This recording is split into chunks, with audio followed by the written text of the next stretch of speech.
Bud smokers and movie lovers, welcome to another episode of 5 on It, a show where we do two things, smoke doobies and review movies. We are your hosts. I am Francisco.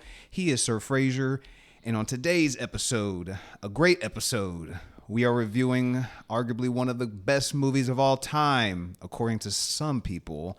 Will I be one of those? Who knows? I guess we'll see. We are reviewing the 1994 crime thriller, one of Tarantino's best. We are talking Pulp Fiction. I said, goddamn.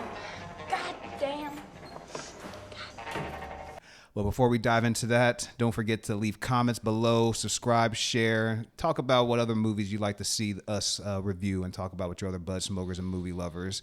But before we dive into that, Sir Fraser, what are you smoking on, my man?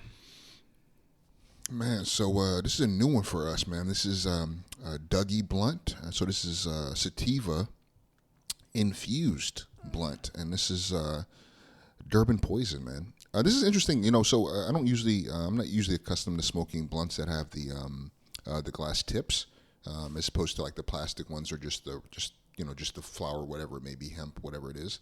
But it doesn't bother me at all. Actually, it hits smooth. So I like this. We'll see by the end of this episode what this activation time looks like. But as you said, man, we are reviewing Quentin Tarantino's masterpiece, man. Pulp Fiction dropped in 1994. Masterpiece, eh? Man, stay with me. I'll break down why. This movie starring John Travolta, Samuel Jackson, Uma Thurman, Ving Rhames, Bruce Willis, and Tim Roth, to name a few. Goddamn, man, where to begin with this movie? One thing I do want to just point out. This is something that I want to say about Tarantino. Regardless of how you feel about him, I think it's undeniable that he is a fan and a student of cinema. That's clear in when you hear him talk. That's clear in his work. That's clear in even his writing with the book that he just produced, I think, or wrote, I think it was last year, Cinema Speculation. I didn't even know he wrote a book. Excellent. Really worth reading. I hope I'm not butchering the name, Cinema Speculation. Mm-hmm. But he's talked about the significance of his education working in video rental stores. One of the reported influences for Pulp Fiction's story structure is the 1963 Italian horror anthology film Black Sabbath, which is, from what I read, the band Black Sabbath actually took their name from this movie. One thing, going back to just his approach to movies, I think fans of the sampling aspect of hip hop and rap, I think will find something to appreciate in how Tarantino draws from various genres, including blaxploitation, the Asian heist movies, and spaghetti westerns, just to name a few, to create something that is entirely his own. Mm-hmm. I know that some people have misgivings about him because of the way he draws from his influences. And some people will even have issues with him in the use of his liberal use of, the N-word. I was going to bring that up, actually. I think there's, I totally understand that. But for me, like, his genius, and that's in full display in this movie, is just, this movie represents a watershed moment in a lot of ways. As far as like when I think about 90s movies, the 90s has a great list of movies. Oh, yeah. I mean, everything from the sci-fi at the tail end of the decade to crime dramas like this, to even kind of, movies like Jurassic Park, right, that launched that franchise. I think the 90s is just rich with really, really great movies. Boys in the Hood. A lot of timeless movies that still hold up to this day. Bro, you took the words out of my mouth. Timeless, exactly. Yeah. One thing that you mentioned it earlier about his liberal use of the N-word. Honestly, like for like a movie like Django, like it didn't bother me at all because I want to say like that set some like crazy record or some shit like that. For some reason, like it doesn't bother me in that because I want to feel like it's a slavery movie, so of course you're gonna hear it. Mm-hmm. Like, what do you think? But I don't know, for some reason, it's not like a big negative for me. It's not like all of a sudden I hear it delivered in a movie and I'm just like, fuck this movie, and I'm not with it anymore. Mm-hmm. But I will say, like, his character, like, he plays Jimmy, who's one of Jules's, played by Samuel Jackson. He's like his little connect, somebody that he can at least, his partner, one of his partners. Yeah, exactly. Somebody that he could, like, maybe that can handle some work, or do him a favor, so to speak. But then when he gets in and Tarantino's Jimmy is talking to Vincent Vega, played by John Travolta, and Jules, dude, he's just like going off on them. He's just pissed off. But then the way he's like saying, I'm just like, bro, do you really need to say it at this moment? Like, do you really need to? I get, like, in Django, I get it's the time and everything. And I even get, like, yes, slavery. It's the 90s, this movie. I don't think they're, like, explicitly telling you, like, they don't have a date set. But I'm guessing this just takes place during the era it was released in the 90s, early 90s. Yeah, racism is alive today. But I didn't really feel like the use of his characters when he's saying that word. I'm just like, do you really need to say it right now, bro? I know you're pissed off, but do you really need to say it? Especially in front of Samuel Jackson's character, who at this point I'm thinking is just not taking no shit, but according, like, he's got to take it because he's doing him a favor. Yeah, he definitely was indebted to him. We'll get to the whys of that. But no, I did think that in that scene, he repeated it multiple times, which felt redundant. I think one was enough to give us a glimpse of, like, him as a person, as character, but multiple times it's like, okay, I don't see it serving any purpose beyond that. I thought that was a little excessive. Yeah, no, exactly. It wasn't that scene for sure. But I mean, I know people who have their misgivings about him for some of those reasons. But again, man, when I think about this movie, dude, like, just off the rip, right? We get this prologue of this couple who's having this conversation in a diner. And it's Pumpkin and Honey Bunny who we learn. And I think what was really powerful about this scene as you go through this movie is,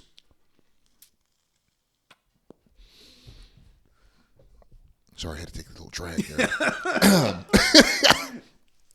It was burning. Yeah, that was a good hit though. I saw it. I was watching it, folks. I think what's really, trust me, stay with me, bro. I'm going somewhere. That cough too. It comes deep. Stay with me. I'm going somewhere. So I think what was really interesting about that opening diner scene with Pumpkin and Honey Bunny is they're having this conversation about this. They're at this professional crossroads. They're trying to figure out, what are we doing? We're fuck that. We're not going straight. We're not going the legit way. And they're kind of reevaluating how they approach robberies. And they're saying, no more liquor stores. The dialogue in this scene was really great, right? But they're having this conversation. And later in the movie, we realize, actually, you even notice in this scene, if you're watching carefully and you're listening carefully, Jules and Vega are having their conversation about Jules being at a professional crossroads and wanting to leave the life. So the connective thread of these two storylines was really interesting. I mean, you actually hear over the shoulder of Honey Bunny, when he played by Tim Roth, he's talking, right? And you actually hear the conversation with Vincent and Jules. You actually can hear off mic. You can hear their sidebar conversation. See, I heard at the end when Vincent and Jules having their conversation, and you hear garçon and coffee. I know you hear that. I didn't hear. I didn't catch. You do. It's towards the end, right before they pull their guns out onto the table. You actually hear him saying, "I was sitting here." I think it's the part where he's saying, "I was sitting here eating my muffin," and that's where he says, "I had what alcoholics refer to as a moment of clarity." I bet you could cut down on the hero factor in a place like this. Correct. Same as banks, these places are insured. Manager, you don't give a fuck. That, right? And then before they actually get up and rob the bank, we actually see Vincent pass over Honey Bunny's shoulder as he's heading to the bathroom. So, like, that opening, that prologue, I think it does play a huge piece in Jules' narrative because, again, we understand him to have this moment of clarity after the bullet shots miss him. We're going to jump around a lot in this because, frankly, I think we're kind of assuming you've seen this movie. I mean, this movie is... Well, this movie kind of jumps around because which is a great part of the storyline. It's a non-linear story. It's not going straight from the beginning, straight to the end. It's telling, as I said, like 4 different stories that's like kind of interconnecting with one another, which I feel like it is a positive of the movie. But I could also see in that also being a negative in some aspects, just because if you're maybe a little bit too in the bleezy, a little bit, your eyes are a little bit too low. Maybe you're kind of like losing track of where the story's going, or kind of like, what the hell's going on, blah, blah, blah. So I could definitely see in it being a negative in some people that can't quite follow along as easy as others. But to me, I think it was a positive. Oh yeah. I love movies that play with chronology. Any of you who, have seen Strange Darling that's in theaters right now, that movie does that as well. That is a highlight for me in terms of best pictures. That's actually my number 1 right now of the year. It's a fucking fantastic thriller. I gotta check that out because I just saw that trailer and I was like, ooh, I need to watch this. But I think you're introduced immediately to 2 of Tarantino's, like one of his strongest suits. One is his dialogue, and you hear that, like you said, with Honey and Pumpkin. Is it Honey? It's Pumpkin and Honey Bunny. That's it, Honey Bunny. I want to call her Honey Bucket, and I'm like, those are the outhouses. Those are the porta potties. But what a misnomer. Yeah, right. Honey Bunny and Pumpkin are having their conversation, and it's just like such an interesting dialogue that they're having. And some people can maybe call it boring, but I would call it very interesting. Well, it's boring until they put those guns on the table. Yeah. And then she says, if any of you motherfucking pricks move. But I find this interesting because you're also thinking just like, if they're kind of like, we can't do liquor stores because like they got the security or they call people. And then you start thinking like, yeah. Like if I was a robber, like where would I go? Where would I start? You almost start thinking Denny's. yeah. IHOP. It's like, where would I go? It's like, yeah, the bank is there. I can't do that. If I was doing that, you almost start like thinking in their aspects, like, yeah, what would I do? What would be a safer bet? But then when they slap the guns on the table, and then you're like, okay, this is going to be like an action, not like an action movie, but there's going to be more to this than just like, just dialogue. But the dialogue is great. Then you see some action coming in, and then you also see the soundtrack kicks off. Dude. And as soon as like the first song, what they call it is a Miserlou by Dick and his Deltones or some shit like that. I'm like, damn, you're already introduced to an iconic song right off the rip. And then we get Jungle Boogie. Yeah, like the soundtrack to Pulp Fiction is like very good. And so like between like I said, I can't think of the term I want to use. It's not action, but just like when they bring the guns out, just like the switch in tone, as far as like it goes from dialogue to just like talking about like what do you want to do next to just shoot them up to like to the soundtrack. And then even when you see the credits of how like they're flowing, like my girlfriend was kind of watching it while she was doing other shit. And there's like 2 points that she made about this movie. And one, I'll get to the second one later. It was kind of a negative in a way. But first of all, I'm offended that you have a negative. God damn it! What? It's a negative. You have what? But she points out, she's like, "Is this the end of the movie?" And I was like, "No, this is the beginning of it. It's just like how it's shot." And I didn't really make that aspect until she made that comparison. I was like, oh yeah, like how the credits are kind of rolling at the beginning. It does feel like these are the ending credits. Yeah. Which just plays into the non-linear chronology. Story. Yeah. Like this is technically the end of the story, but we're telling it to you at the beginning. Well, actually, isn't technically this is the midpoint because Vincent's still alive. Yeah, because the end is technically the Gold Watch is technically the end as far as like what we've come to experience. True. Yeah. See. But I mean, the Vincent. So the first story, right? I mean, this movie is stitched together by 3 interrelated storylines. We have Vincent Vega and Marcellus Wallace's wife, the Gold Watch, and the Bonnie situation. Vincent Vega and Marcellus Wallace, to your point, man, that introduces us to at least one of Tarantino's most iconic characters, which is Jules Winsfield. He has just so many great, memorable lines in this movie. And, it starts really with their car conversation where we see these two men dressed in suits. We don't know who they are, what they are until we get to the trunk. Yeah. Right. And that's a really great view. He's used that view in Reservoir Dogs, at least. I can't remember if he used it. I think he used it in Jackie Brown when Chris Tucker Beaumont he has him get into the trunk. That's a vantage point that he uses multiple times. Yeah. You know, I love that view too.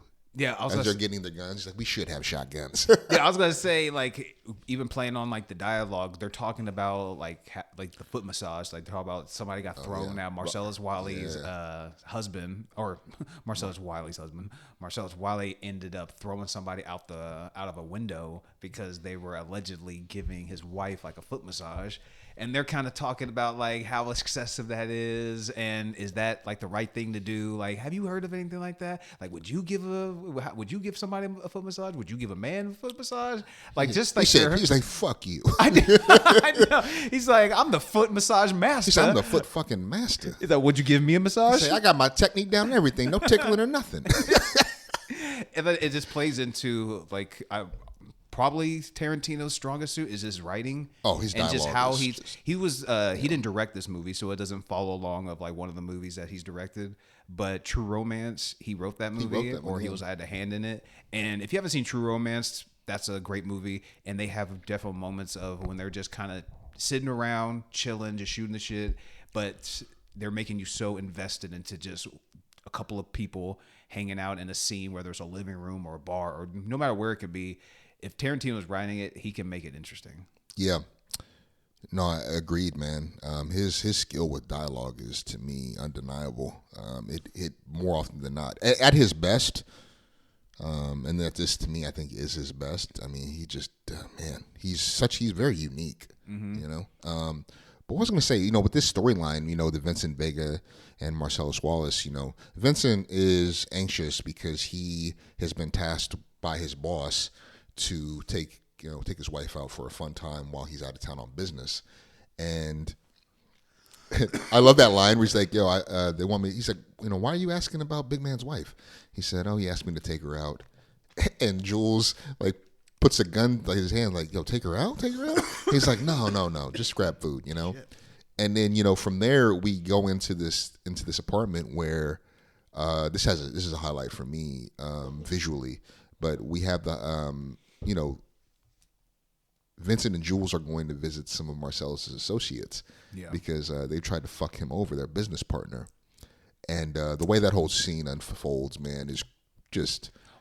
I think it's arguably the most iconic scene of the movie. Does he look like and the way that it ramps up in tension, right? Yeah. Where he's just like, what you guys having? Well, like, I think that's just like, he's just asserting his dominance on him. Yeah. Just being like, oh, that's your burger?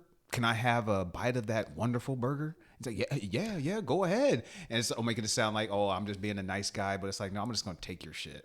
And then he makes that explicitly known when he's like, oh, what you got to drink here? Sprite? May I have a swig of your delicious beverage? And he just wash this down. He just slurps the fucking shit all the way up. You just had to use that word. I picked that word very carefully.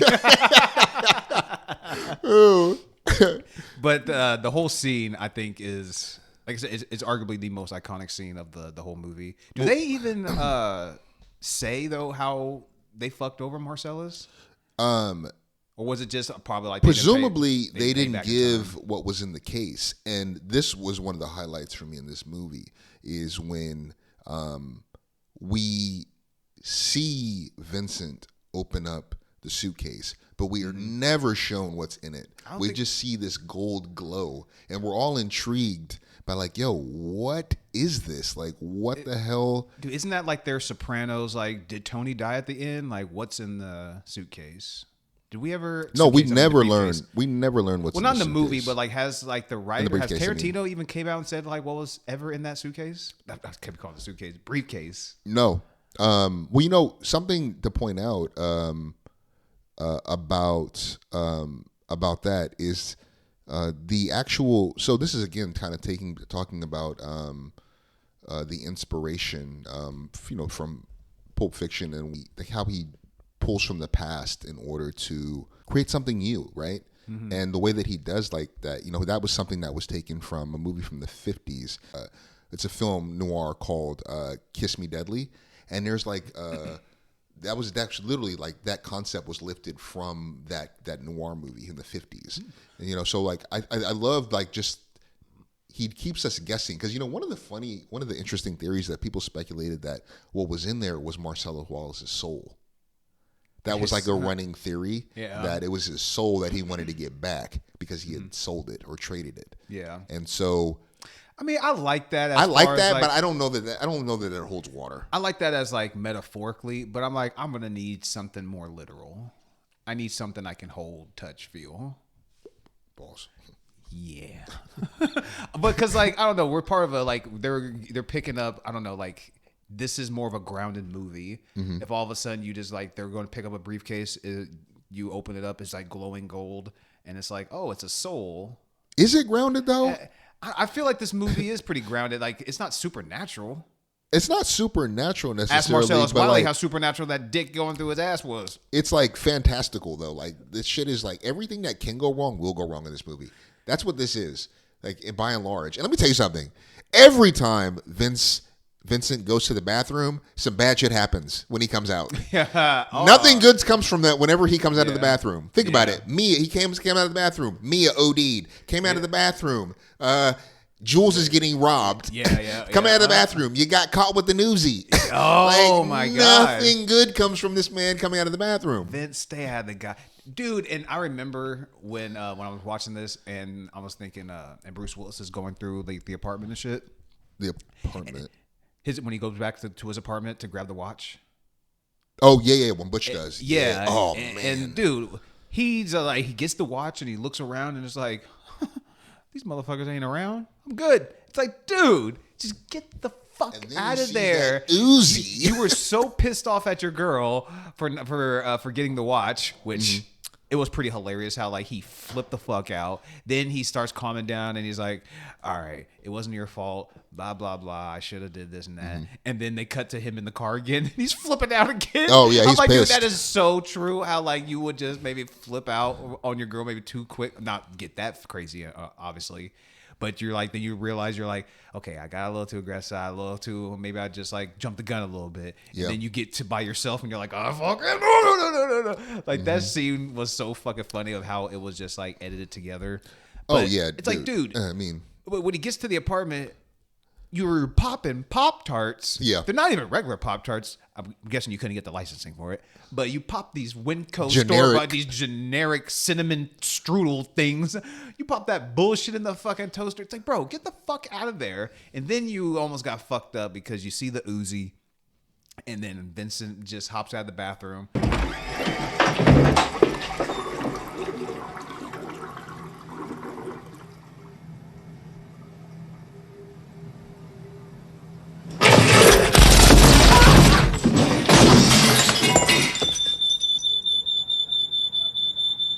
Which, like I said, with the non-linear story, it could play a detriment because now I'm like, now he's murdered and he's not gonna make it. So then I love that. It cuts back to like him being alive. So now I'm just kind of like, all right, well I know this motherfucker ain't gonna make it. Yeah. At some point he's gonna get got. So like I said, to me it's overall the storyline of like not playing from like front to back, how it jumps around a little bit. I do like it, but there are like that little sprinkling of I'm like, I wish, because now I know that, because some aspects to me is like wondering of what's going to happen to these characters. Just like Jules, we don't know what really happens to him. I'm guessing he's just walking the earth to this day, but we know Vincent ain't. Right, but I mean, I think that that's very telling of the ideological rift that grows between these two men, based on how they interpret the question of whether or not it was divine intervention that saved them from those bullets. Like Vincent is dismissive of that and doesn't reflect on that as a second chance in the way that Jules does, and that's why he meets the fate that he does. Whereas Jules, he makes the choice. He makes the choice to not be who he has been, which is the tyranny of evil men. Yeah, and in doing that, he parts ways with Vincent, and I thought that rift and how it leads to their demise. I like that we saw that, because for us we see why Vincent ended the way that he did. Yeah. He couldn't walk away from the life, and we see early on why it cost him that. Mm-hmm. But we also gain an understanding of why, because we see what happened in the aftermath, how they survived that. Yeah. The gunshots. Yeah, I mean, I definitely get that. I do. That kind of makes me think. I do like how it ends with, obviously, especially how you're explaining it now, with like, you know, how they both took that incident and how one is pretty much like leaving the game, using this as a second opportunity in life to just kind of like, all right, where does God want to place me next? And then Vincent is like, fuck that, I'm just going to keep on, you know, moving along as usual. It was just like, you know, a freak accident. I do like how it ends. They both leave the diner and it ends. But also, man, it could have also ended decent with if Vincent would have, like, that would have been like the last scene. He ends up getting got, and then it just goes to Bruce Willis. He ends up leaving. He goes to his girl, and then that ends that way. Mm-hmm. But I'm not gonna tell Quentin how to, you know, write the movie or anything. The movie's I'm not gonna like give any hints to my score or anything like that. Mm-hmm. It's not perfect. It's definitely in a 5 on my book, but it's gonna be higher than a 2.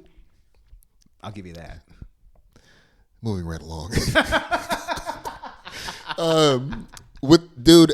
I love the Vincent Vega Marcellus Wallace. It has some of my favorite shots in this entire movie. But I love, so for example, the dance scene with Vincent and Mia. I mean, that's another instance of him paying homage to some of his influences. He drew heavily from cartoons, Batman, and Federico Fellini's film 8.5. I love the scene right where Vincent scores the heroin. We see him prepare, shoot up, and drive to Mia, and we kind of experience his drug trip, you know, with that amazing track, Bullwinkle Part 2 by the Centurions.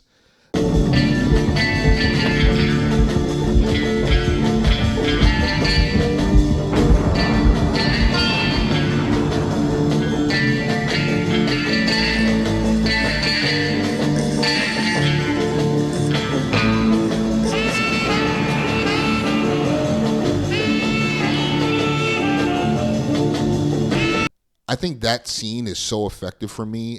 We simultaneously hear the music as we're cutting back and forth between him driving and him preparing his needle.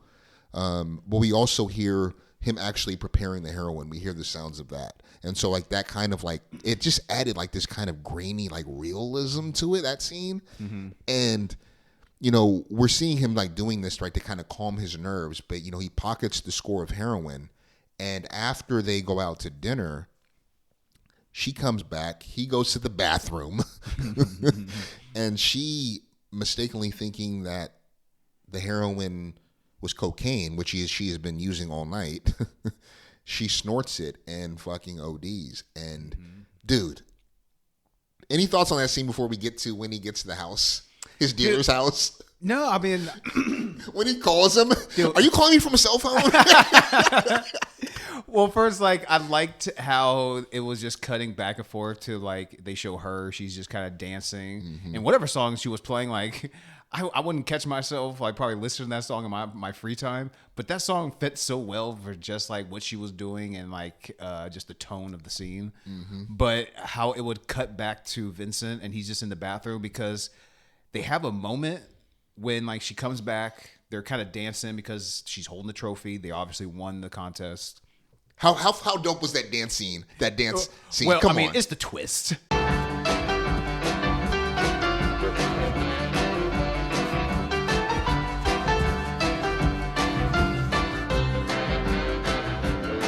They had a teenage wedding and the old folks wished them well. Bro, it was so fun, though. It's such a fun scene. It's a fun scene, but you obviously got to give a shout out to Uma Thurman's feet.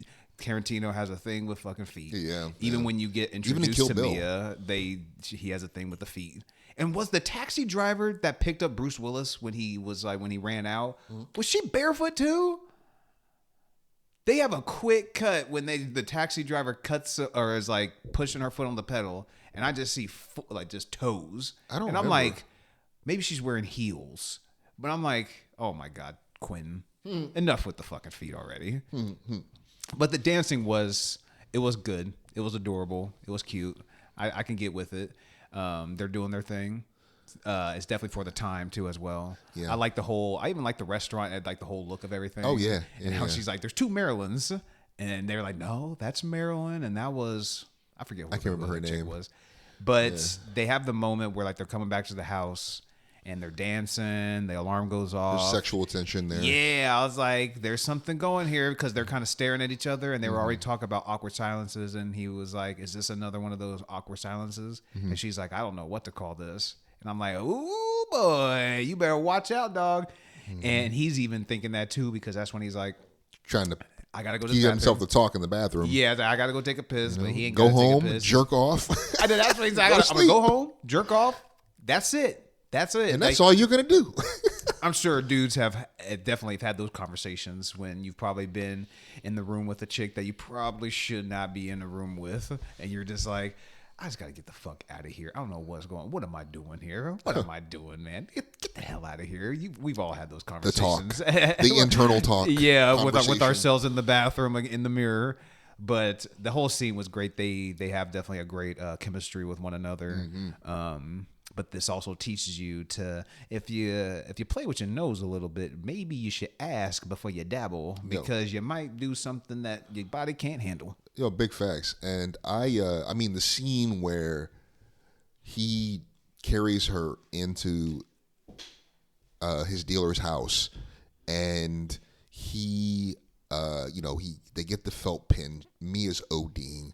We see him draw the circle, right? They're dot on her chest, and he's telling Vincent what he needs to do, and he's doing, the stabbing motion. He's like, I gotta stab her 3 times. He's like, no, you don't gotta stab her 3 times. Bro. Like the humor in this dark ass situation was like the writing. It was just fucking great, dude. Even when he's like telling Vincent, he's like, "No, you stab her. No, you stab her. No, you stab her. If I bring an OD bitch to you, the day I bring an OD bitch to your house, I'll stab her. But you stab her now, bro." Even before that, when he's on the phone with her, like you were mentioning, and he's just like, prank call her," and then it cuts to him, the single shot, him to over to the front door, and he raises the curtain up, and you see Vincent just flying in, crash into his house, crash right into his house. It's like, bro, it's like, okay, first of all, you brought the OD bitch to the house, but now I have like house property repairs. damage. Yeah, that's the word I was looking for. I have property damage that I have to deal with now, you motherfucker. Yo, the scene, like the close up on his face and the needle, such great camera work, dude. I like how when they and showed then when it goes down into her chest and you see her jump out of it. Even the audio, when you hear a thump, it's like a thump. You do have to get him hard enough to puncture the chest plate. Yeah, your sternum, and so not your sternum, but dude, when they're showing the camera, they zoom in on everybody's face. They show up close to the needle dripping and stuff. But when they show, I want to say it was Jody, the one with the piercings, bro. It's like, why are you smiling like that? You need to chill the fuck out. You were just freaking the fuck out. Yeah, like, get her out of here. And now you're over there giggling like a little crazy little witch bitch. Like, oh, get out of here, bitch. Yeah. I like how he was like, you wanna stay and get high a little bit? She old girl, like whatever her name was, doesn't have a boyfriend. And he's like, which one is she? She has all the shit in her face, on her face. Like, wait a minute. No, that's my wife. That's my wife. Oh my god! Hold on. Writing. Vincent said that. I thought the other dude said that. Vincent said that. Oh, I thought the other dude said that. He was just like, making jokes about his own wife. No, that makes it even better that Vincent said that. Yeah. Oh my god, that's hilarious. That scene, like, that brings to the conclusion of like the first act, or the first story, bruh. The gold watch, man. This. I will say, hold on, before you dive into the beginning of it, this is when I do usually like Tarantino's, some of his, like, I don't want to call them like drawn out, for lack of a better term, I'll just say it, like more of his, like, it's just a more dialogue heavy scene. Most of them I dig with, but he can't bat 1,000.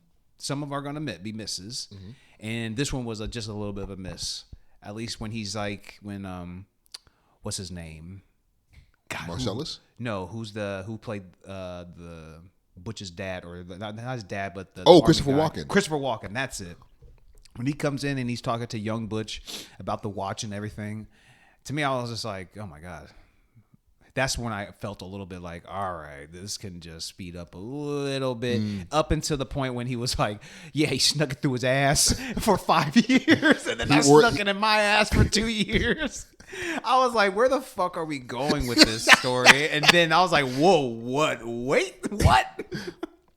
That's where, like, it didn't. That scene, I was feeling a little bit long in the tooth a bit until that moment about hiding watches up his ass for a number of years. But like I said, you can't bat 1,000, especially when you're doing these dialogue heavy scenes. They can't always be bangers.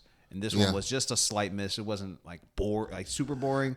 But compared to like I said, the foot massage scene Or the Ezekiel line. Yeah, or even just like right at the beginning when they're talking about the bank robberies. Those ones were definitely bangers and definitely had me intrigued. This one felt a little bit on the downside for me, though. What about you? For me, actually, I didn't mind that monologue. I thought it establishes for us why the watch is so important. And I mean, he says it himself in that. He said, as far as your father was concerned, this was your birthright. Oh, yeah. And I think it underlines the importance and the attachment to the watch. I think I take your point though. It could have been shorter. Yeah, I know that it could have, but I think it served the story in a way that I didn't find like a lull. Well, yeah, it definitely served the story. Like I got the point, especially when it was. I don't know if they meant it to be kind of funny, but when he's freaking out on his girlfriend and he's like, "Do you know what my father had to do for that watch?" I don't have a lot of time. I don't want to get into it right now, but it's a lot. Yo, facts. That I'm saying that, like, I love that it played back to that. See, like that's so fucking good. That's good writing. That probably made the scene a little bit more. It hit different. It hit differently because it is a little bit. I see the importance of the scene, but it just still maybe it's Christopher Walken's, like maybe he can be a little bit on the boring side. I don't want to call him boring because that sounds super negative. But when he said that joke, whether it's supposed to be funny or not, it came across as fucking hilarious because it's like you even see young Butch and it's almost like he was kind of feeling like how I was feeling, like, what the hell are you talking? Like, who are you? Like, I don't know you. You're not my daddy. Yeah. But when he's like, do you know what my father had to do with that watch? I can't get into it right now, but it's a lot. That was the scene. That was a moment that made that scene tie in a little bit better for me. Well, it also made it all the more believable why he would risk his life to go back for that watch. Yeah. Because if we don't have that context, it doesn't make sense. But what was I going to say? I mean, the first scene that we actually meet Marcellus, we see him from the vantage point over his shoulders as he's talking to Butch. This has some of my favorite dialogue in this movie and really sets this storyline on a fucking 120 miles per hour. Is where, he talks to him about, taking the fall for the fight. He said on the night of the fight, he might feel a slight sting. He's like, that's pride. Fuck pride. And you know what I thought was significant about that scene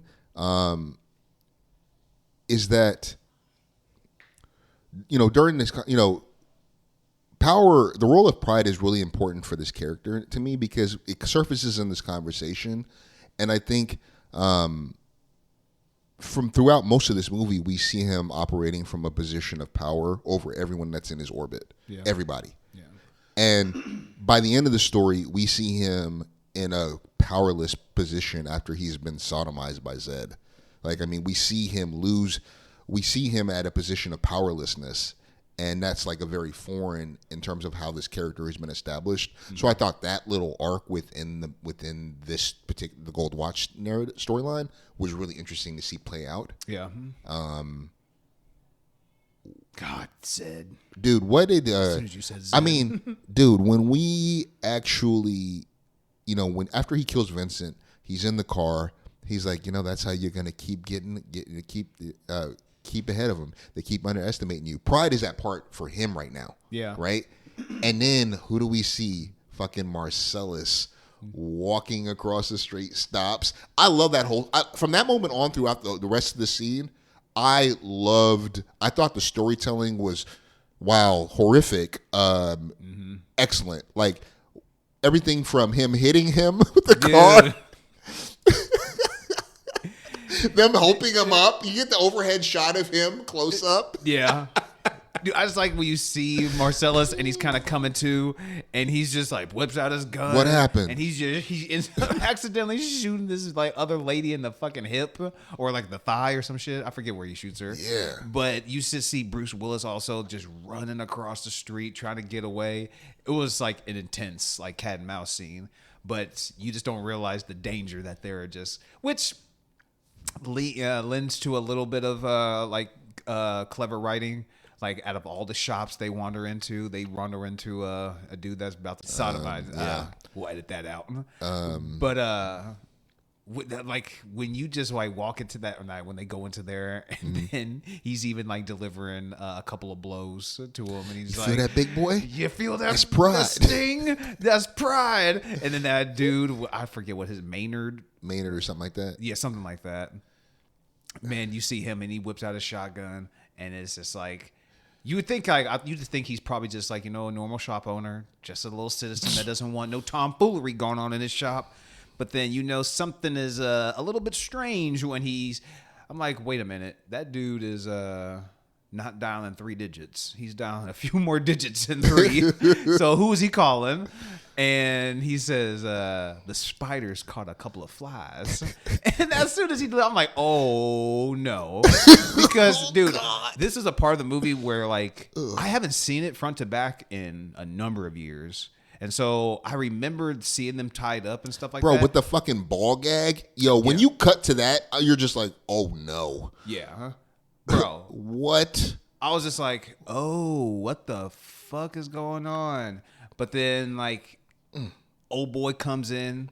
He was in The Mask. He plays a villain in The Mask. He was a villain in Blue He's Streak. always a villain. He just has that He's villain a fucking face. villain look. He just has that villain face. He could be a Buffalo Bob, too, in another a Pet Cemetery remake if they did. But, which I hate to say that because I'm sure he's a great guy, wonderful actor, but you got the look of a Buffalo Bob. But as soon as he comes in, and with a name like Zed, come on. You just know this motherfucker is up to no good. And he plays Eeny, Meeny, Miny, Mo with Butch and Marcellus. And it's at that moment, I'm just thinking, like, if I was in either one of those, it's like, dude, I know we got a bit of a beef here, but let's just put that aside so we can get the fuck out of here. And Bruce Willis is definitely brought to that kind of like moral fork in the road. Yeah. When he's able to get home. Well, I don't want to gimp. jump too far. You Like, I was forgot about to say the gimp. the gimp. I was like, they said get the gimp, and you're like, what the fuck? I know what a gimp is, but you're like, where the fuck is the gimp? He's like, I think he's sleeping. Well, you better go wake him up. And I was thinking, okay, he's going to go upstairs somewhere or like grab him from a bed or something. And they go to a trunk, this tiny trunk that's like double locked. Like it's like a cage inside of a trunk. And they whip it out and they bring out this big old dude in a fucking gimp outfit. He's just leathered up top to bottom. And they end up chaining him in the other room because that's when Zed plays Eeny, Meeny, Miny, Mo with those characters with Marcellus and Butch. And, oh my God. And they end up landing on Marcellus. They take him to the back, shut the door. They lock the gimp up to make sure Bruce doesn't do anything crazy, doesn't get free. But Bruce ends up getting free, punches the fuck out of the gimp, knocks him out. I'm guessing he ends up dying because the way he was like, hanging. he was hung. Yeah. And so wouldn't it be something if that was the post-credit scene? Oh, it's like God. the gimp is like, That would be that would have been hilarious. crazy. And the gimp gets free. But Bruce's Butch, he ends up getting free. He was out the door, and then you could still hear like the moaning and the groaning and all that type of shit happening. And he's like, should I go back and help him? This motherfucker wanted to kill me. I don't know if I should. but he does. Bro, let me tell you something. This is actually a highlight for me. I think the acting of Bruce Willis, where he's literally at the door, he's unlocked it, he's about to leave the pawn shop, but he stops, thinks, and he chooses to save Marcellus from a hellish fate, right? Yeah. And then from there, we see him pick up and consider like all the different weapons, the chainsaw, the bat, the hammer, before choosing the samurai sword. And then we see him rip the curtain down and make his way downstairs. That song selection was another highlight to me. That track, I'm trying to think, what track? Actually something that was funny that I thought about as far as the music selection, it's hilarious that they were playing, I think they were playing Al Green's Let's Stay Together when Marcellus and Butch are talking. Yeah, yeah. And it's because they stay together that they actually survive. Dude, I said like as a highlight, it was like the Right? soundtrack as far as like one of his best aspects to go along with the dialogue was like his soundtrack, the way where he could place the music and everything. He hit it out of the park as far as that's concerned. Bro, he put the music in exactly the right spots where it should be. Oh, I mean that track that they're playing, the Kamachi by the Rebels, as Butch is going downstairs to save Marcellus. Oh man, it just like it fits so fucking well in that scene. And then Marcellus delivers some great lines in there. I'ma call a couple of hard pipe-hitting niggas to go to work on the homes here with a pair of pliers and a blowtorch. You hear me talking, hillbilly boy? I ain't through with you by damn sight. I'ma get medieval on your ass. That's when I'm about to get medieval on your ass. And that shit got me. But the cinematography is very well done throughout this whole movie. But to me, like a shining part was when Bruce comes back and then he has the samurai sword and just like the angles that he's in, and when he slices the dude and it turns around and he gets in front of him and then the camera's just kind of like zoomed in on his face and he's looking so serious and then he stabs the dude from the back. I was just like, oh God, that's a badass shot. But the way, obviously it's intentional, but it's like the camera is like going back and forth. It's like shot on Marcellus and you see Bruce Butch right behind him. And he's looking at Zed, but the camera's just showing that angle, and then it shows Zed on the floor.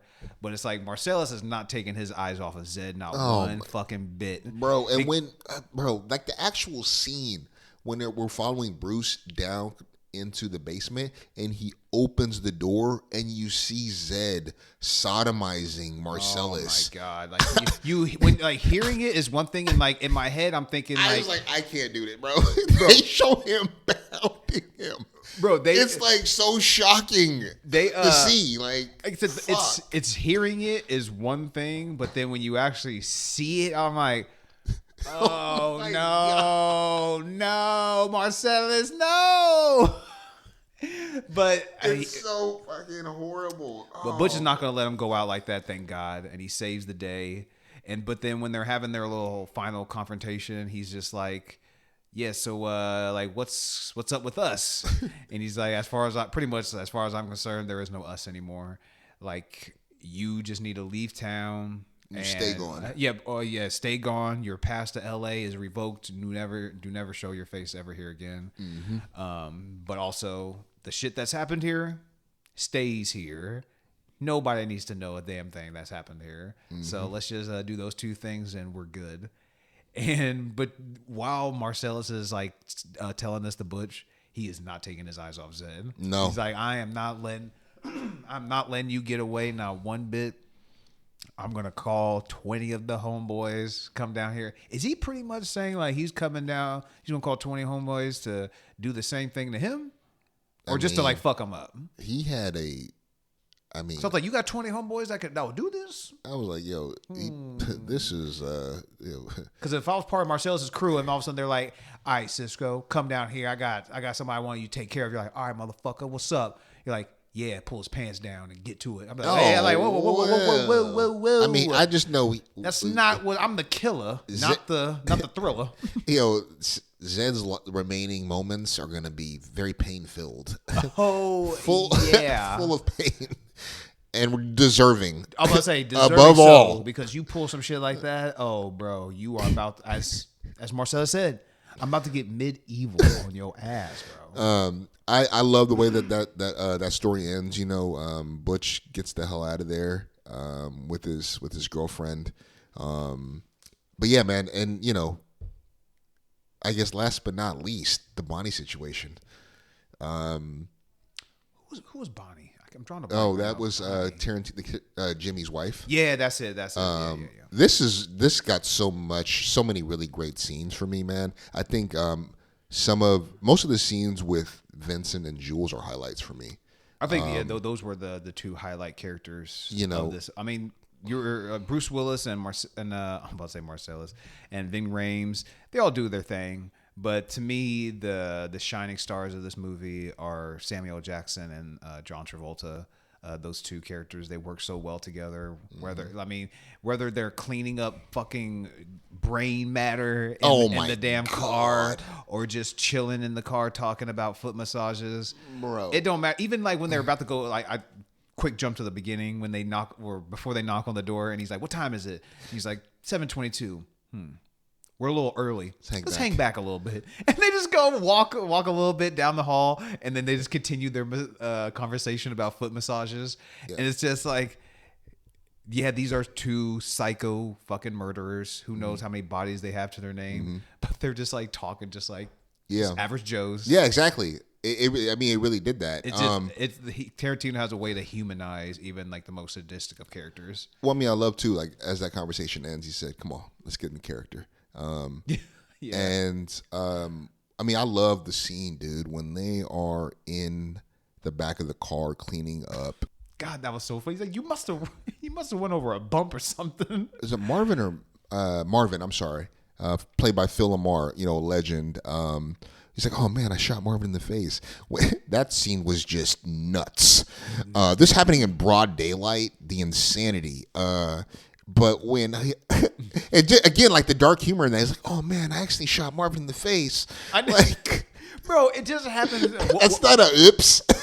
Were they still talking about foot massages? No.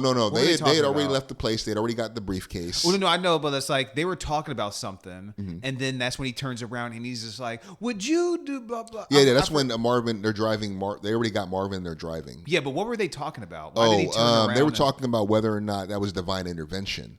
Yeah. That's it. He turns around because when we start that story, right, the Bonnie situation, we're back to where the Vincent Vega and Marcel, the first story had started, right? The Bonnie situation starts. That's after they're just about to they've secured the briefcase, and then the guy who's hiding in the back.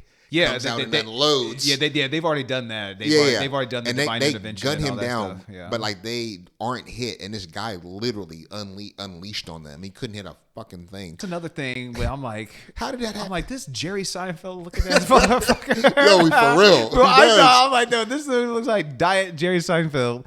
And he's like, oh, Jules makes a note. He's like, this gun is bigger than him. Yeah. And it's like, how do you not hit anything? And even you see the bullet holes behind them, and it's like, damn, how did you anybody that's like gone through that, you would have to, like, to me, take the Jules route of be like, dude, that must be some sort of divine intervention, because there is no fucking way he just unloaded 6.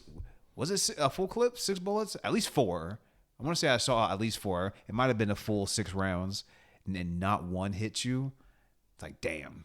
Yeah. You got some good luck on your ass. Well, you know, going back to like that scene, right? We hear him behind the door holding this fucking Magnum, whatever the hell that was, this revolver, and we see his reactions as Jules is giving his Ezekiel speech. So actually, something that I read was that his Ezekiel speech was borrowed heavily from a 1976 Japanese martial arts movie called Bodyguard Kiba. I actually listened to it. It's fucking like, they damn near identical, really, with some differences. But we see his reaction to that, which was hella funny, and then he comes out, and you know what we know what happens there. But when they're in the car with Marvin after they leave, they've had their conversation about He said, no, don't brush this off, damn it. Yeah.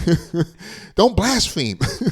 And that's when he shoots Marvin in the face. But when they're actually picking up the brain in the back seat, bro, the fucking, where he says to him, Vincent is like, yo, haven't you ever heard when a man, there's a philosophy that when a man admits he's wrong, he's immediately forgiven. He's like, yo, kiss my ass with that bullshit. I know, right? But And he's just like, there's only so much I could take. I'm a sports car. You're running me on red right now, and I'm about to blow. And he's like, blow? Well, then, motherfucker.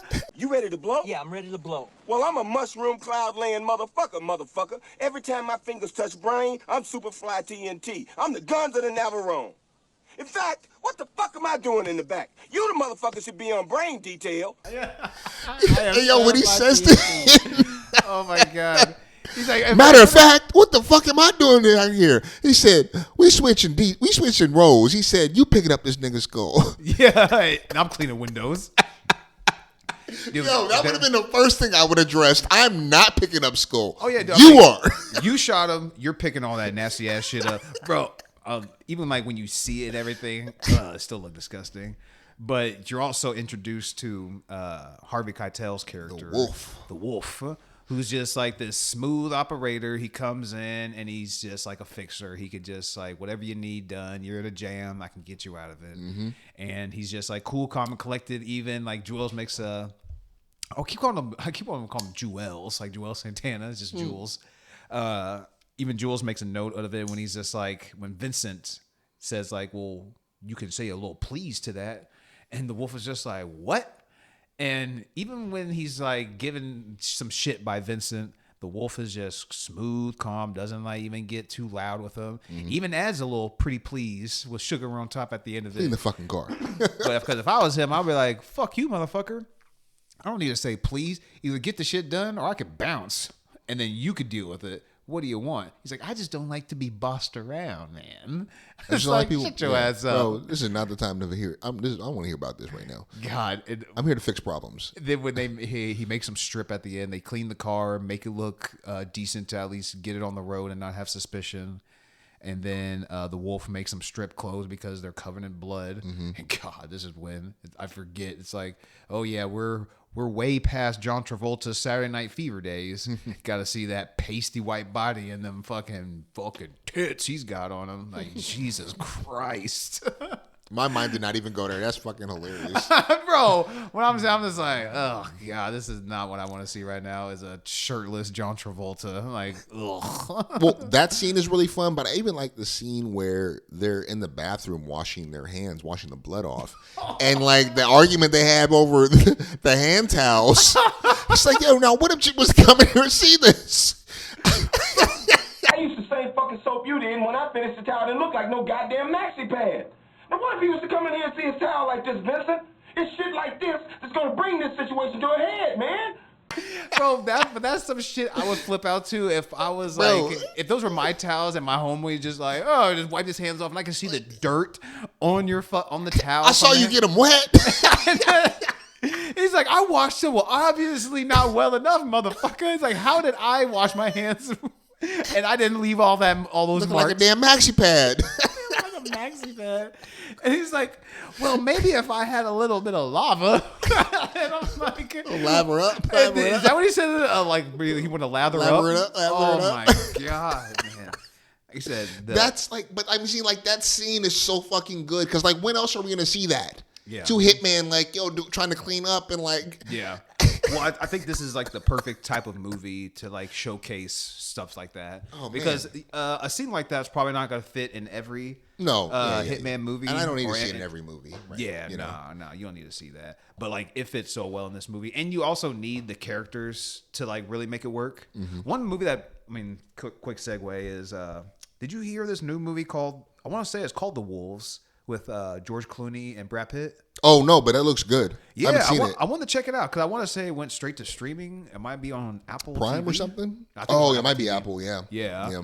I want to say like that's a movie that could also play well into the banter. Because I think they do, like, because even in the trailer they have a moment when George Clooney does like a I think he kills him in a certain way, and he's just like, yeah, that's a cool tactic, isn't it? And Brad Pitt's kind of like, yeah, that's pretty cool. It's almost like a Suicide Squad with John Cena and Idris Elba, those two characters, when they have a scene when they're just going through this camp murdering people, and they're just trying to one up each other. It's like you got to have the right movie and the right actors and the right characters to like pull off a scene like with stuff like that, with like to have such levity and such a dark, like. Just a death-filled movie. Not movie, but just scene, because you're cleaning off blood. Somebody just got murdered. And you're just adding such levity to it, and you can make it work so well. Yeah, no, I mean, that definitely speaks to his voice as a writer. Yeah. What was I going to say, man? I love the way, the scene ends, right, where they have that conversation over the table, and then we see the robbery of the diner play out. And again, like, we kind of touched on this. I think this movie, like, through the interactions with those two over the course of this movie, we see their we see their lives diverge because of the way that they interpret that narrow escape of death, right? I love the way that played out. I love when he has that conversation with Pumpkin. And he talks about, I'm trying real hard, Ringo. And he talks about Ringo. Him being the tyranny of evil men and Pumpkin being the weak. Yeah.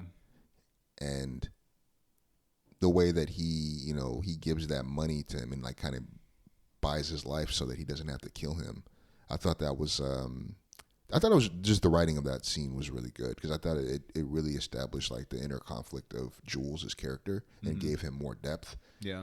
And again, like, it kind of circles back to how we realize, damn, we see the fate of Vincent, and it's because he wasn't willing to like read what Jules could see on the wall, the writing on the wall. I say he just took it in a way of just like it was just by chance. Yeah. And he wasn't listening when, or just kind of wasn't seeing why I was in front of him. Like, dude, something crazy like that just doesn't happen by chance. No. You gotta like look a little deeper into something like that. I mean, I guess if you don't believe in stuff like that, then hey, you don't believe in stuff like that. It's easy to ignore. I mean, when a miracle like that happens, like it's literally if somebody ran up on you in the dark, put a gun to your head, pull the trigger, and the gun just jams. And then and it provides you enough time to turn around and get away in some way, shape, or form. It's just like when you're literally looking at death square in the face and you dodge it. Like you gotta like, I don't know, you gotta like really start like look at what happened and maybe re-evolve some things or rethink some things. Yeah. One thing though, I will make a note on, because we already talked about the whole like Tarantino's use of the N-word, especially with Jimmy and his character. They show this like his wife Bonnie coming home, but it was just black. Like she was black. Yeah. And I was like, what the fuck? Yeah. I'm like, hold up, bro. Yeah. You wouldn't talk like that in front of your wife. That woman would snatch your ass up real fucking quick. Yep. So that, I don't know, that is a little bit of a head scratcher in a way. Yeah. Why would he be why would this character be using that type of rhetoric when his wife is of that nationality? Or race, race, yeah. It just doesn't make quite sense to me. So like when people like want to throw that on Tarantino, it has a little bit of legs to it when you want to pick out this particular character in this movie. I don't think you could say that in Django. His movies are a little bit over the top. That's just the nature of it. It's a slavery movie. That's just how it's going to be. But it gets a little bit much in this for this character Jimmy. He didn't really need to do all that, especially when you got a black wife. Like, come on now. The divorce would be looking quite in your future if she saw you talking like that. Yeah, I mean, I love the conversation too with Jules when he calls Marcellus, and like that conversation was really fun. Because why'd you just shit, so? Negro. I mean, that again, like just another strength of his in this movie was with the dialogue. The wolf is coming. Why didn't you just say that? Did they mention why, another thing like the briefcase, why Marcellus has the Band-Aid on the back of his head? Did I miss something like in that part of that movie? No, you know, I was wondering about that because we get two clear vantage points of that when. Yeah. But so here's how I tried. I don't. This is just a theory that I had based on like his character. It's like we see the bandage behind his neck at two pivotal points, right? Mm-hmm. Both of these points he's seated, but in both of these situations he's in very radically different situations. Mm-hmm. One is a position of power. The other situation, he was powerless. So at the beginning, right, we only see the behind the shoulder shot when he's talking to Butch. He's giving him the money. He's in a position of power there. Yeah. And we see the Band-Aid though, right? Yeah. To me, that's almost like a show that this man can be cut and he can bleed, so he is not invulnerable. Yeah. Right. Because the next time we see that shot of him, he's sitting again. Mm-hmm. He's got the ball gag in his mouth. And we see the Band-Aid, and he's in a completely powerless situation. Yeah. And so, like, I wonder, like, I almost was kind of thinking of, like, the Band-Aid kind of shows that while this man is very powerful, he's also not invulnerable. Yeah. Because, he seems like he's in control of a lot right now. Yeah. We see it with the wolf, like, later in the movie, right, where he's like, yo, don't worry, man. Mm-hmm. I know it looks rough. I got you. Yeah. Guess what I do? And you know what I'm saying? So I don't know. What do you think about that? I don't know. No, I think I agree with that. I think that's just a flimsy theory. I mean, I don't know. I think it has some legs to it, just of like, because I think there is a reason why he chose those camera angles when they're talking about this character. So I think it's very purposeful in that way. So, I mean, until I hear a different reasoning, I don't see any reason to go against that. I mean, because we don't get any explicit explanation of like what the Band-Aid means or anything. So anything unless you're hearing it from Tarantino, everything's a theory, and I think that's a pretty good theory. So I wouldn't mind going with that. But I know this is I mean, you have a highlight. I was going to be like, do you have any low lights? I know this is one of your in your top 10 of all time. Yeah. But is there any negatives that kind of stood out when you went back and rewatched this? Nothing that would, sway you to like bring your score down, but anything where it was like, obviously the whole Jimmy stuff we already talked about, but I think that I wonder if the opening for the diner scene, I wonder if that could have been a little shorter dialogue wise. Mm-hmm. It doesn't bother me by any means. I thought that it sets the tone of that movie, pretty in a really strong way. But I also take your point too about the Christopher Walken one. Mm-hmm. I don't know if that could have been maybe that could have been tuned up and made a little bit leaner, but it serves the story in such a great way, and it underlines why he would risk so much by going back to get a watch. Mm-hmm. So in that sense, like it added like a layer of emotionality to like. To that character, and I thought that was that was cool. It was kind of cool to see. You get more context to that scene. Yeah, it definitely does. As like the movie goes on, like when he goes back to the watch, or when he goes back for the watch and everything like that, or when he tells like the joke and stuff. So there are things that happen after that scene that provide more context to it to make it a little bit that makes it better in my opinion. But I mean, it's still like it's just I don't know, because like it's still a great actor and everything. Yeah, it's just I don't know, for some reason just didn't hit quite as much as like some of the other scenes, like I said, with Jules and Vincent. And to be clear, I'm nitpicking like a motherfucker. And some people would say, "Oh, well, what is the whole? Well, what about the Royale with cheese conversation?" And I love that conversation. I love this movie. Period. So like to me, this is just really nitpicking because it's just small talk. It's like he's making something like so like that would seem monotonous and like stupid as just like two dudes driving in a car, but it's kind of giving you an aspect of like just a little bit into their personalities in a way. I don't know. That's just to me that doesn't bother me as much. No, I mean, a lot of the dialogue that he gives us is directly like he circles back to it. So, for example, with Mia and Vincent, she doesn't want to tell him the joke that she would say on her pilot because, she didn't think he would laugh. She tells him that joke at the very end of the movie after this OD ordeal and the OD scare, So, like, I think he does that multiple times in this movie where the dialogue isn't wasted, like it's going to surface. Yeah. But I mean, yeah. What are some of your negatives? Oh yeah. Oh, quick note. God, for some reason, Uma Thurman, man, she was kind of bad in this movie for some reason. Yeah. She just does it for That hair worked for her. I mean, granted, like she looks great in general, even in Kill Bill when she's got the long blonde hair. But I don't know, for some reason with that cut and everything, and just her whole character, she made it look like she was definitely kind of like devious and she was up to no good. And it's like I was thinking that same thing. It's like, damn, if I was Vincent, would I risk it? I mean, she's looking quite good tonight. I don't know, but you work for a crazy motherfucker that throws people out of windows. For So foot like massages. Yeah, for our alleged foot massages. Who knows? He confronts her about it, and she doesn't really tell like if that's true or not. Nobody knows. No. She said only thing he touched was my hand at their wedding. She tells him that at But the then dinner. why would Marcellus? Well, she said. Remember, she says the only. She said, "Truth is, only two people know why he threw him off, and it's those two people, Marcellus and Rocky, That's Tony true. Rocky. You know." But quick note, just want to give a shout out to Uma Thurman and her character Mia Wallace. She was looking quite good in that movie. Yeah. She's up there with Cameron Diaz in The Mask for me. Oh, where I'm man. like, ooh, Or exquisite. Selma Hayek in Desperado. Oh, Or Dusk Selma Till Hayek Dawn. and Dusk Till Dawn. It's like, gosh, gorgeous women on film. It's like, damn, can go on forever. Could have a whole episode on that. But the length, you don't feel the length. It's not like a huge negative. It went pretty quick. But I will say this: when I went back and I was starting this movie up, and I'm like, the first thing I'm like, how long is this movie?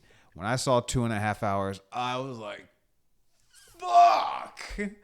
I'm like, oh my God, it's 2.5 hours. Oh my God. You shouldn't have Okay. put it off to the last minute. Great cinema deserves time. But here's the thing, like I said, it wasn't a huge negative. It's just a little thing where I was like, oof, 2.5 hours. But it goes by pretty quickly. The only part that really stood out as far as like when I'm like checking my watch a little bit was the Christopher Walken scene a little bit. I don't know. Maybe I have to rewatch it another time just to kind of like give a little bit more context to like how I feel like it could get a little bit better. But I'm kind of being nitpicky on that. But one scene in particular, I thought was horrible, horrible looking. It just doesn't hold up. Which one? The taxi cab scene. When Butch. Oh yeah, Bruce yeah, Willis, that's clear. Yeah, when he Well, jumps see, out it's of in black and white too. Yeah, exactly. I mean, like I think that was a deliberate. And so like my girl, I'm watching that part and Yeah. she's just walking by and she was just like, she just goes, oh my God, that looks horrible. And I was just like, yeah, it came out in 94. What are you going to do? Came out like 30 years ago. Yeah. But like, so that is a part that stands out where it's like, holy shit, that is like comical bad. Like, I'm not sure how that looked in 94 because I did not watch this when I was 6 years old. Yeah. I don't even remember that scene when I did watch this movie. I don't even remember it at all. Yeah. But that's the scene that stands out as far as like, holy shit. You definitely noticed You that. notice that they are just in a cab and in a green screen and everything. The scene itself is still pretty good. Like, oh yeah, you could just zone out of that part and it just makes you laugh a little bit, but it doesn't take you quite out of the scene. Like I said, I'm being nitpicky just a little bit, but those were a couple of my negatives. And as far as like the linear story, it's not a bad thing for me. But I can see if other people had an issue with it, because like when you're kind of thinking about the movie, you're just kind of like, all right, so what part went first? Like how would like you're trying to put the pieces of the movie itself in your own brain. So I can see if maybe some people may get a little flustered and like if they can't quite put the pieces together as easier as other people. So I'm just looking out for them as far as like.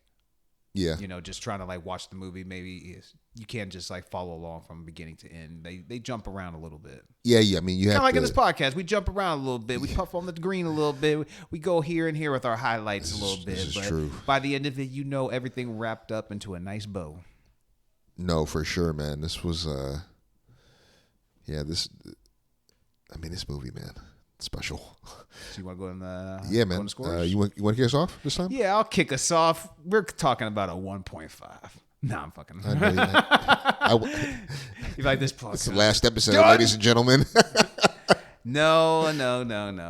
I'm gonna give this movie a solid. I'm having an internal battle right now. I'm gonna give it a 4. I want to give it a 4.5, but I just don't rewatch it as much as like some of the other Tarantino movies that I do. I think I enjoy some of the other Tarantino's movies a little bit more. I do like the characters of Vincent Vega and Jules a whole lot. But I don't know. There's just something about this movie that I just can't quite put it at 4.5 for me. Okay. I don't know. Like I said, I'm sitting here having this internal battle. Like, should I put it at 4.5? But I just can't. So it gets a 4 for me right now. But things can change in the future. We'll see. Well, the future is now. Allow me to persuade you, my friend. This dude coming in like the Kool-Aid man with his 5. Yo, this is absolutely a 5. This is probably top 10 for me all time. I love this movie. I think the writing of it is so strong. It's fun. I can rewatch this movie plenty of times, and it doesn't. Without hesitation. I think it's just one of those movies where, from the visuals, the cinematography, to the dialogue, to the acting, I shared with you some of the highlights. I mean, the soundtrack to this movie is also really enjoyable. I mean, everything from the opening, the Jungle Boogie, to Let's Stay Together, to we talked about the Rebels track Kamachi. I mean, yeah, there's just a lot of really great music that's well placed throughout this movie that really feels the tension. This movie's highly quotable. It is. Let me just say that. I mean, in pop culture, it's had a huge legacy right now, whether it's T-shirts, posters. I mean, The Simpsons have made references to this. You know what I mean? Like, I think that this movie cast a large cultural shadow. I think it was also a watershed moment in cinema. I think, this movie stands out as a really bright, a really strong point in 90s movies, and that era is filled with really strong movies as well. Shawshank Redemption, we've talked about, Boys in the Hood, The Matrix. I mean, Jerry Maguire. Like, there's so many really great movies, and that's just surface level. You know what I mean? Like, about movies that came out during that time. And I think that this still stands tall as one of the best, if not the best, of that era. I mean, yeah, dude. I love that this movie plays with chronology. I think this is one of the first movies. I think Memento is another one that just really challenges it just presents you the story in a different, out of chronological order, and it gives you different puzzle pieces, and it helps you understand these characters. And their drive and their motives, yeah, this is a solid 5 for me. Man, some quick notes of this before we get into what we're high on for other things, and I wanted to ask you a quick question. Just some notes on it. I don't think we mentioned it that this was nominated for Best Picture and it won Best Original Screenplay at the 67th Academy Awards. John Travolta, Samuel Jackson, and Uma Thurman was also nominated for Best Actor and Best Supporting Actor and Actress as well. Nice. And this, I think, I don't want to dive too far into it, but I know this was something that brought Travolta back into the limelight a little bit. I think career-wise, he was hitting a bit of a lull, and this definitely catapulted him back into some good work as far as he's concerned. But one thing I wanted to ask you, since you do hold Pulp Fiction in such high regard, where would you rank this as far as your favorite Tarantino movies? This is number 1. This is number 1? This is number 1. So what are your top 3? So it's just keep it at Pulp 3. Fiction, Django Unchained, and Jackie Brown. In that order? Yeah. Top 3? Yeah. How about you? I think I would have to go with... Are you including movies that he's written or just directed? Just directed. Okay. I would say Inglourious Basterds is my favorite. Then probably Django. Then I would say Pulp Fiction, number 3. It's between that and Hateful Eight, honestly. Hateful Eight was a little too. That movie was too long. Oh yeah, it is really long. That was a knock. I remember long. seeing that in the theater and thinking, "Damn." I never want to watch it in theater, but at home. Is there intermission? Yeah, he released it in like 3 parts, like not too long ago, and it's broken down. Like if you watch it like that, like it's you get the breaks in, like the built-in breaks, so that makes it a little bit easier watch. But I mean, you're seeing Samuel L. Jackson, and you're seeing Walter Goggins, Kurt Russell. You got some great characters in that movie as well. So I might be a little bit of a recent bias putting Pulp Fiction at number 3, but it's either number 3 or number 4 for me. Inglourious Basterds and Django to me are just so fucking good. I love those 2 movies. I really like Django, but Django doesn't have as much. But I have to be honest, Django doesn't have a lot of rewatchability for me.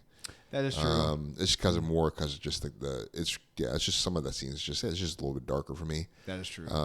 But that's it. That's also a case for me where like this movie's great. I don't care if I can't rewatch it as much. I still think it's a great movie and I love the actors. Yeah. What would you say is your least favorite Tarantino movie? My least favorite, no lie, man. Inglourious Bastards. I would say it's either Inglourious Bastards or Hateful Eight. Damn, 2 of mine. Well, hold on. Let me think. I actually That's hilarious. I actually did like Once Upon a Time in Hollywood. That one was cool. Not one of my favorites though. I would probably say it's like between those 3 because I really love both the Kill Bills. So those are out of it. I haven't seen Death Proof, so I'm not ranking that to be fair. I was about to say I've never seen Jackie Brown, so I'm not going to put that on there. That is. I'm not the biggest fun. Reservoir Dog fan. Have you watched it? I felt that way initially, and then I rewatched it, and I liked it even more than I did the first time I saw it. I have to rewatch it, but like there are also I remember a funny scene when he's just the classic like why am I Mr. Pink? Yeah, bro. That's a funny scene. Yeah. Or even like the crazy scene with Michael Madsen's character. I forget which color he is, but he's just was it Mr. Blonde? He was Mr. Blonde? I think he is Mr. Blonde. Yeah. I and think he's Tarantino got was the dude Mr. tied Blonde. up, and he's torturing the cop. And the song that's playing kind of lends into almost like this Pulp Fiction. Yeah. Tarantino just knows how to use like great music at the right time, and the tone that's going on. It's like you're. When something horrific is happening, you use an uplifting song, or you use like uplifting song. not for real. No, basically, well, it was very like, upbeat. or more, just upbeat. It's like you're like, oh my god, it's like Dewey Brothers' "Bad Moon Rising." If you ever hear that, it's like a lot of people play that when a lot of evil shit's happening because you hear "Bad Moon Rising." You're like, oh fuck, something's happening. But as far as like I said, I think I'd take Jackie Brown out, but it'd probably be either Reservoir Dogs or Once Upon a Time for me. Yeah, I didn't really fuck with Once Upon a Time too much. I love the third act. I didn't even know that was Austin Butler, the dude that played Elvis. He's one of the 3 people. Yeah, he's one of the Manson. He's like in the Manson cult, or he's part of the Manson family. Yeah. But that third act is pretty funny, and there are some funny moments with like Leo flipping out in his trailer, or like the meme that's come out when he's like, "It's all over, little old buddy." It's like they're gonna put me out to pasture. All that shit. I didn't like that main character that much. That's why it was one of the weaker ones for me. But I did like Brad Pitt in that movie, like the scene where he fights Bruce Lee. I'm about to say Jet Li. That was fun. Again, like there's that, good that might be moments. that probably, like I said, it's probably towards the end of that list. I would say probably that, then Hateful Eight.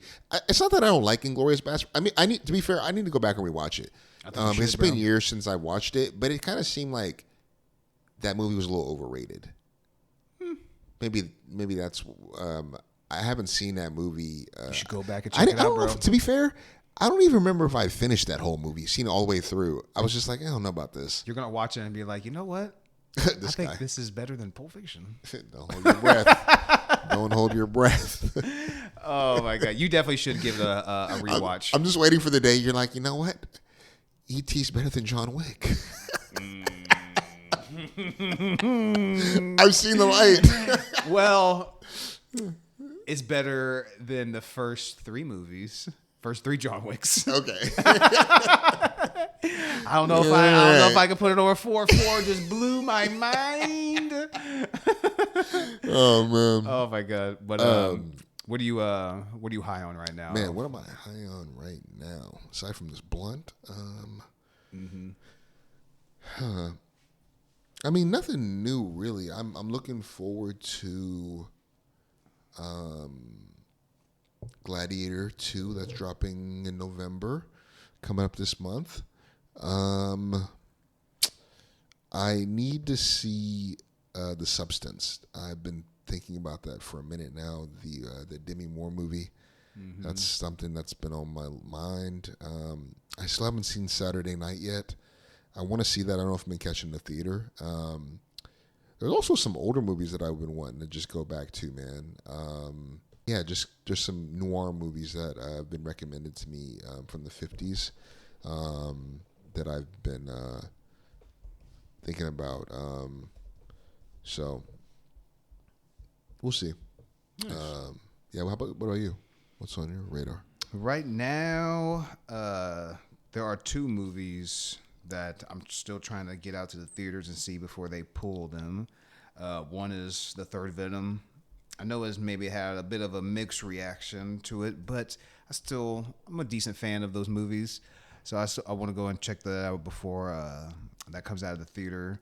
Another one is Smile 2. I've heard that was like one of the best horror movies that's been released recently. Okay. I really dug the first one. I thought the first one was really well done, especially the creature at the end. Damn, that thing was fucking horrifying. Well, I know. I lost my train of thought. It happens here. But the first Smile was great. I've heard Jack Nicholson's son was in it. That's what I was going to say. What? Jack Nicholson's son is in the second one. Yeah, And, exactly. I heard it was good. Yeah, I heard it had good reviews critically and commercially. Like the fans love it. It's made some good money. So I want to say like the leading chick is the chick that was in Aladdin. She played Jasmine. Oh, okay. I can't remember what else she was in. She was in something else recently. I just can't think off the top of my mind. But Venom 3, Smile 2, a couple of sequels that I want to check out before they're pulled out of the theater. Because, that shit happens like really quickly nowadays. But a TV show that I'm decently high on right now, I just checked out the pilot, but it's called Papa's House, starring Damon Wayans and his son, Damon Wayans Jr. And so when I saw that, I was like, what the fuck? I was like, is this actually a real show? Also, like, I was a fan of My Wife and Kids when it first came out with Damon Tisha Campbell from Martin and Everything. Yeah, I really like that show.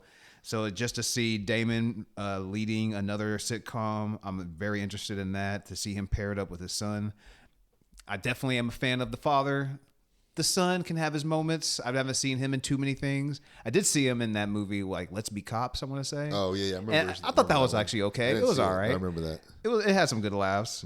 But just to see them paired up, the father and son duo, and like anything Wayans, I'm down with. I hear the Wayans are doing like another scary movie. Yeah. So I saw that too. I'm very interested to see where that goes. I don't really give a shit if they're starring in it or not.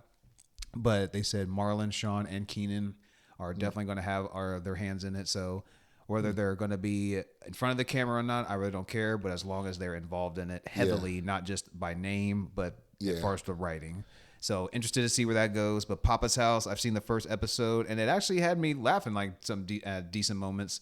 Okay. So if you're into sitcoms, if you're a fan of My Wife and Kids, check out Papa's House, CBS, but you can watch it on Paramount Plus. Okay. One that I did forget, I know we're just coming off of, Halloween season, but a movie that I came across online it's called Mr. Crockett. It's on Hulu. This movie sounds really intriguing to me. The storyline is in 1993, a mysterious children's show host, Mr. Crockett, magically emerges from television sets to kidnap young children and brutally murder their parents. And so it's supposed to be, I saw the trailer, looked interesting. I know it's kind of gotten mixed reviews, but that's on my radar. I'm curious to check that out. Somebody that I follow on YouTube mentioned that movie, and it had a Nightmare on Elm Street type of feel to it, because it's like not really dream type of deal, but it's just like somebody that's maybe not real, like actually, but is coming into like your real life and killing you in some sort of like, not like I said, not a dream scenario, but of a TV show or something. So like if anything has like a Nightmare on Elm Street type of feel to it, sign me up, because that is my crown jewel horror franchise for me. And the videotape aspect definitely reminded me of The Ring as well. So that'll be interesting to see. Dude, check that out. the poster of that looks like oh boy Carlton. Looks like they got Carlton to do the little bow tie and everything. We know he actually almost looked a little bit like Paul Mooney. I can see that too. But yeah, that's what's on our radar this week. But man, thank you for joining us for another episode. We'll catch y'all next time. Peace.